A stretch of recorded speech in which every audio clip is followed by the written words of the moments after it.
Hello friends. तो सांग मैंने आज ओडिया क्लास रे समस्त को स्वागत करुच्ची। तो फ्रेंड +3 6th सेमिस्टर रो एग्जाम पाई खूब कम समय रही। तो से आज आम एक लंग क्वेश्चन उपर आलोचना करवा। देखो तो 7 नंबर लंग क्वेश्चन रही। सुभाषण प्रकार भेद संपर्क आलोचना कर। तो सांग मैंने यही विषयटी हूँ आम CC 14 प्रथम यूनिट जार नाम रही भाषण कला दलगत आलोचना और साक्षात्कार। तो आम गोटे भाषण कला उपर लंग क्वेश्चन उपर आलोचना करवा। देखो प्रश्नटी रही सुभाषण प्रकार भेद संपर्क आलोचना कर। तो सांग मैंने यह आम लंग क्वेश्चन उपर आसो। तो गोटे गोटे यूनिवर्सिटी रे 15 मार्क लंग क्वेश्चन थाए, अन्य कौटी 7 मार्क कि 8 मार्क लंग क्वेश्चन रही है। तो यही लंग क्वेश्चन उपर आम आलोचना करवा। सुभाषण प्रकार भेद संपर्क आलोचना कर। तो आम किभली भाव में गोटे लंग क्वेश्चन को लिखवा। देखो ये कही सुभाषण प्रकार भेद संपर्क आलोचना कर। तो सुभाषण क्या कहुए और तार प्रकार भेद कौन से संपर्क ये आलोचना करवा। तो यार उत्तर हम देखु भाषण ही सुभाषण। तो भाषण दुई प्रकार, गोटे हूँ सुभाषण और अन्यटी जो कुभाषण। तो आम लिखले ये भाषण ही दुई प्रकार, भाषण ही सुभाषण। तो भाषण ही सुभाषण यह कुभाषण हो न थाए बोली उल्लेख कर। देखु आम केमती लिखा। तेणु समाज रे जो जो परिस्थिति और परिप्रेक्षी रे भाषण दि जाए ताकू ग्रहण कर भाषणर नामकरणटी करा जाय थाए, जहाँ निम्न मते आलोचनार परिसरभुक्त हो पारे। तो आम देखा ये बहुत गुड़े प्रकार भाषण रही। भाषण बहुत प्रकार जमीती कि 1 नंबर बा आम क दे नंबर क रे आम देखा साहित्यिक भाषण। तो ये प्रश्न कही भाषण कलार प्रकार भेद संपर्क आलोचना कर। तो हाउ मेनी टाइप ऑफ भाषण कला बा स्पीकिंग स्किल। तो भाषण कलार प्रकार भेद ना गोटे प्रकार कौन साहित्यिक भाषण, तापर रही पुराण बा प्रवचनमूलक भाषण। तो यही भाव में विभिन्न प्रकार भाषण रही से आलोचना करवा आम। तो ये देखो प्रथम है कौन साहित्यिक भाषण। देखो साहित्यिक भाषण कौन एवं यह कहीं दि जाए एवं यार नियम कौन रही देखा आम। केवल साहित्य सम्मेलन समारोह प्रभृति ए प्रकार भाषण प्रदान करा जाए। तो जो भाषणटी साहित्य सम्मेलनी बा समारोह गुड़िकर दि जाए ताको साहित्यिक भाषण बोली कहुए। एथिरे वक्ता निजर साहित्य ज्ञानर परिचय प्रदान करिथाए। तो यही भाषण रे जी वक्ता जी बाग्मी जी वक्तव्य देउथांती भाषण देउथांती से साहित्य ज्ञान विषय चर्चा करिथांती। तापरे साहित्यर विभिन्न दिग, साहित्यर विभिन्न चिंतन शैली प्रभृति विषय से आग्रही व्यक्ति मानक भावपूर्ण भंगी रे वक्तव्य प्रदान करती।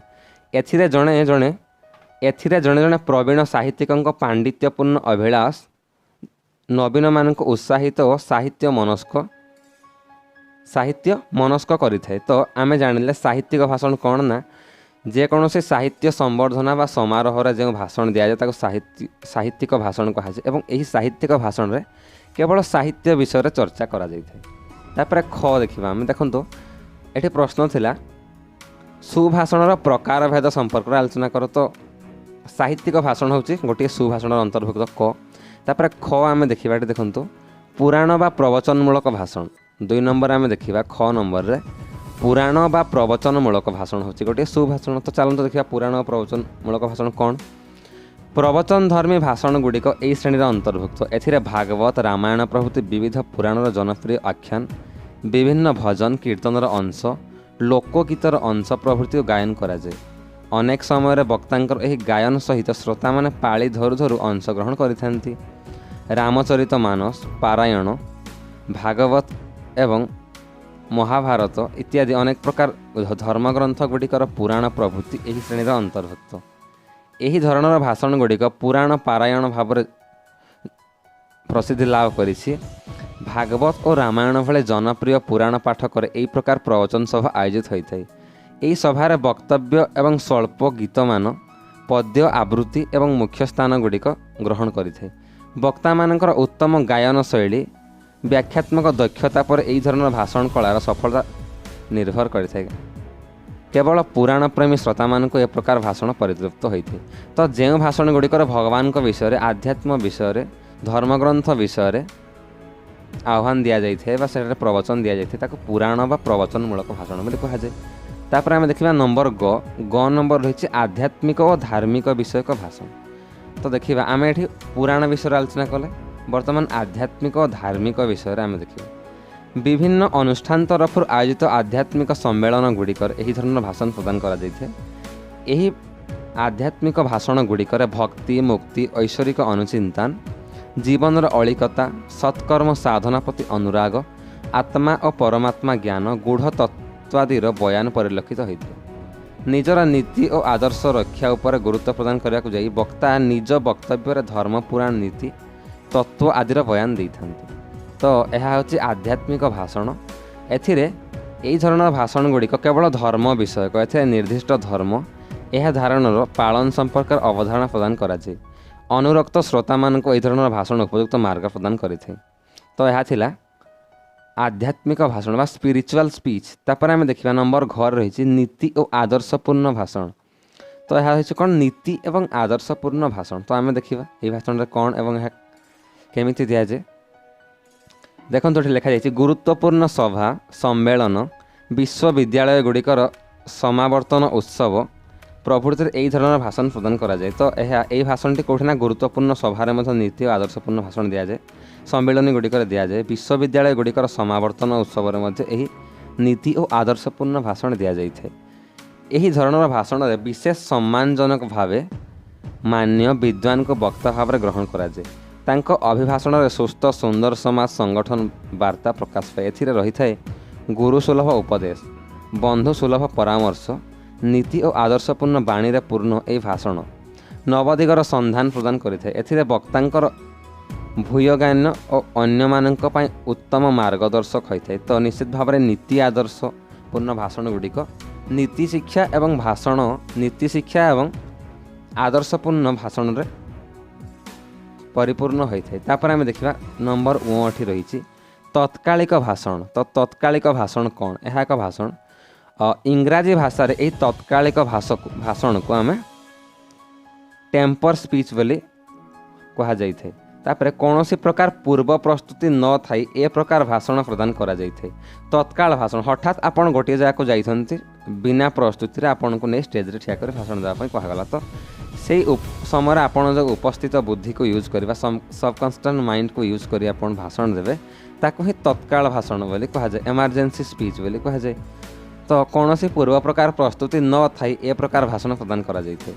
यही धरणर भाषण में सफलता वक्तांकर उपस्थित बुद्धि और विचक्षणता उपर निर्भर करें। एथिरे वक्तांकर असामान्य कथन शैली और चातुर्य श्रोता मान प्रभावित करें। तो यह तत्काल भाषण। तापर रही देखो 6 नंबर रही तत्वमूलक भाषण। तो थियोरी उपर बेस होता भाषण को आम तत्वमूलक भाषण बोली कह। देखु यही तत्वमूलक भाषण में वक्तांकर निजस्व मत प्रकाश अवकाश नियंत्रित होता है कारण से एथिरे विभिन्न शास्त्र दृष्टांत दियंती और प्रति क्षेत्र शास्त्रायी आधार व्याख्या करिसेंती। एठारे वक्ता गुरु और श्रोता माने शिष्यर भूमिका ग्रहण करती। वक्तांकर प्रचंड स्मरण सामर्थ्य उपयोग द्वारा ए प्रकार भाषण सफल होता है। स्थल विशेष गूढ़ तत्वर टीका टिप्पणी आभिधानिक अर्थ प्रकाश कर श्रोता चित्त को एमाने विमुग्ध करिसेंती। ए धरणर भाषण केवल निर्दिष्ट विषय अथवा प्रसंग उपरे निर्भर करिଥାଏ। शिक्षा शिल्प वाणिज्य विज्ञान नृतत्व समाज तत्व मनोविज्ञान तत्व साइकोलॉजी विषय उपस्थापित भास्कर्य प्रभृति विविध प्रसंग को नहीं एक प्रकार भाषण में केवल विषय विशारद माने वक्तव्य प्रदान करिथांती। सेमानकर भाषण आपाततः वैषयिक परामर्श और तत्वमूलक होइथे। तापर आम देखा स्वागत भाषण। तो वेलकम भाषण या वेलकम स्पीच बोली कह जाए। देखो स्वागत भाषण तो निश्चित भाव में आपण मैंने कॉलेज कि स्कूल लेवल शुणी थे भाषण देवार सुजोग आपन को मिली। देखो स्वागत भाषण क्या कह जाए ना भाषण सभार प्राक भाषण सभारे भाषण सभार प्राक भाषण भाव में स्वागत भाषण को ग्रहण करा जाई पारे। सभा मंचर उपस्थित होगा वक्ता अतिथि मान आह्वान करा जाए।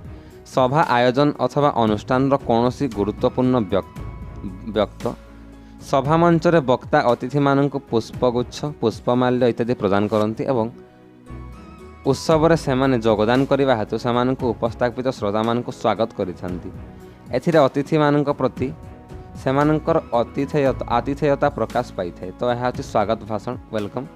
तापर 6 नंबर रही संवर्धनामूलक भाषण।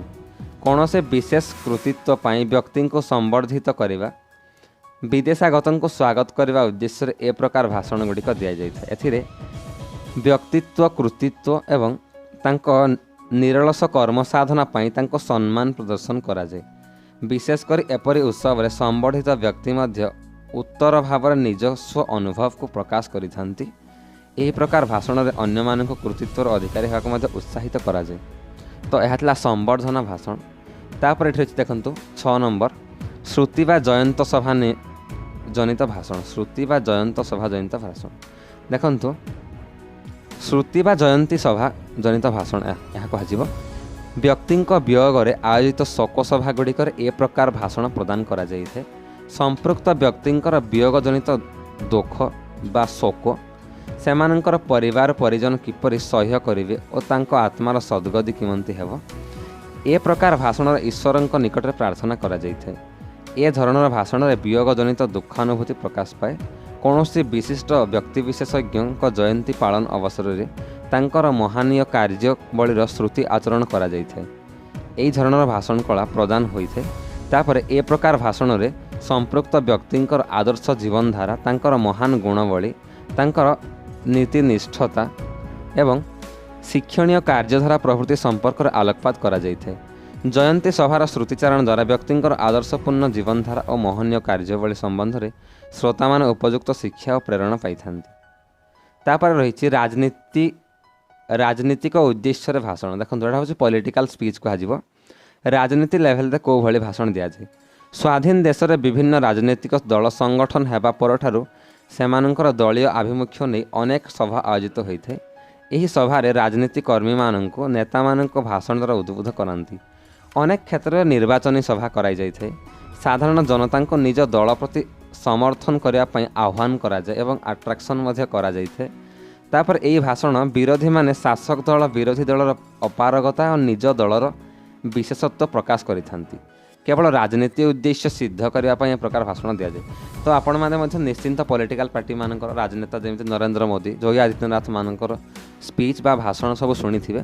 जमीती कि गोटे पार्टी गोटे दलर नेता अन्य दलर खराब गुण गुड़िक आलोचना करती से निंदा कला बेले अन्य गोटे दलर नेता पुणी यही दल मानकर निंदा और खराब गुण गुड़िक आलोचना करती एवं लोक मान निज दल प्रति आकृष्ट होगापाई और निज दल को भोट देवाई समर्थन करने यही भाषण में एमाने प्रेरणा दे था आट्राक्शन बा आकर्षण करी थांती।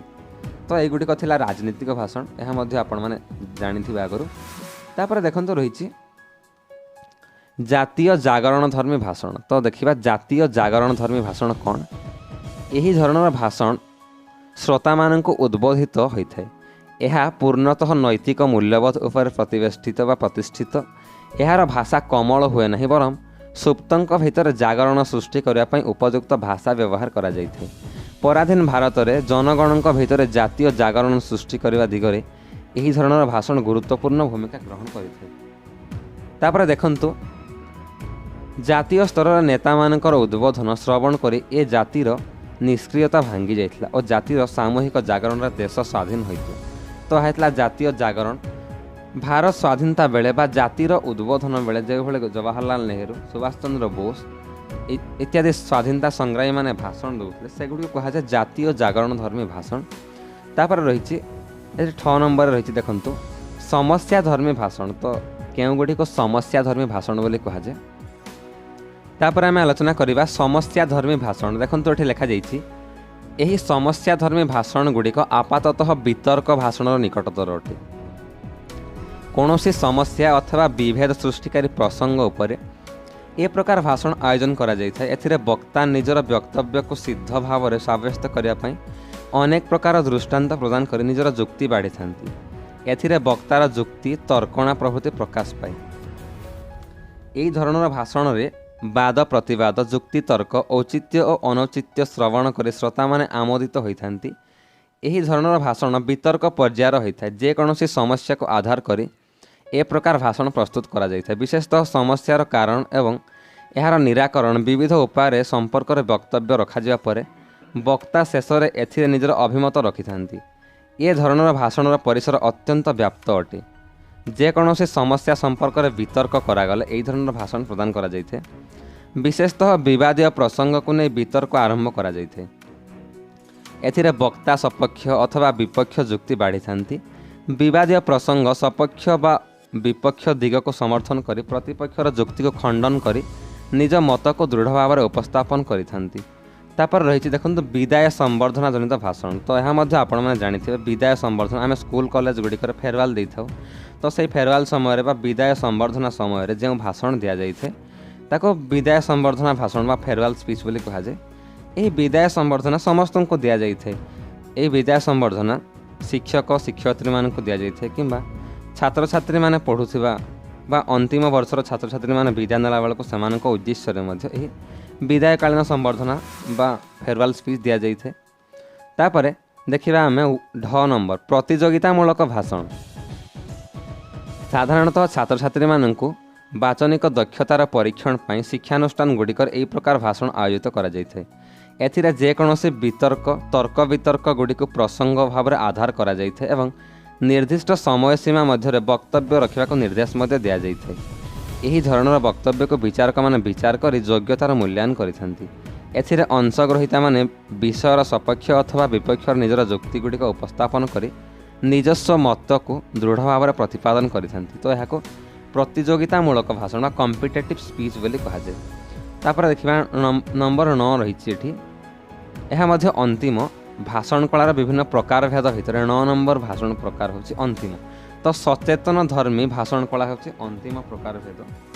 तो आम देखा सचेतन धर्मी भाषण कौन एवं क्या कहुए। तो देखो ये लिखा जाइए सचेतन धर्मी भाषण कला साधारणतः जनजीवन में आसुथिबा समस्या को केन्द्र कर जन सचेतनता एक प्रकार भाषण प्रदान करा जाइए। तो जेकोसी जनाकीर्ण स्थान लोक मान सचेतन बा आवारनेस यही सचेतन धर्मी भाषण गुड़िक प्रयोग करा जाइए। तो यह कहुए सचेतनता धर्मी भाषण बोली कहुए। तो आज ओडिया क्लास रे आम भाषण कलार विभिन्न प्रकार भेद गुड़िक विषय आलोचना कले। तो बहुत प्रकार भाषण रही सांग आम समय अनुसार सेगुड़ को आलोचना कले। आशा करुँची भिडियोटी आपण इनफर्मेटिव होइथिबो एवं यही विषयटी आपण मानक 6th सेमिस्टर एग्जाम रे लॉन्ग क्वेश्चन पाई निश्चित भाव में हेल्पफुल हेबो। तो आशा करुँची सांग माने एही भले क्वेश्चन को बारंबार प्रैक्टिस करंतु एवं जो माने गाइड बुक पाई ट्राई करुछंती से माने हम टेलीग्राम चैनल जॉइन होई नालंदार गाइड बुक को डाउनलोड करि पारे। मु ऑल पीडीएफ ऑल टॉपिक रो पीडीएफ गुडी तैयारी कर सेटा सेंड कर देछि।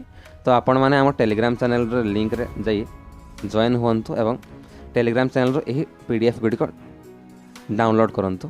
तो आज क्लास पाई एतिकी। आशा करुँची भिडियोटी भल लगी आपण मानक बहुमूल्य समय दे भिडियोटी को शुणी आपण मानक बहुत बहुत धन्यवाद। जय हिंद।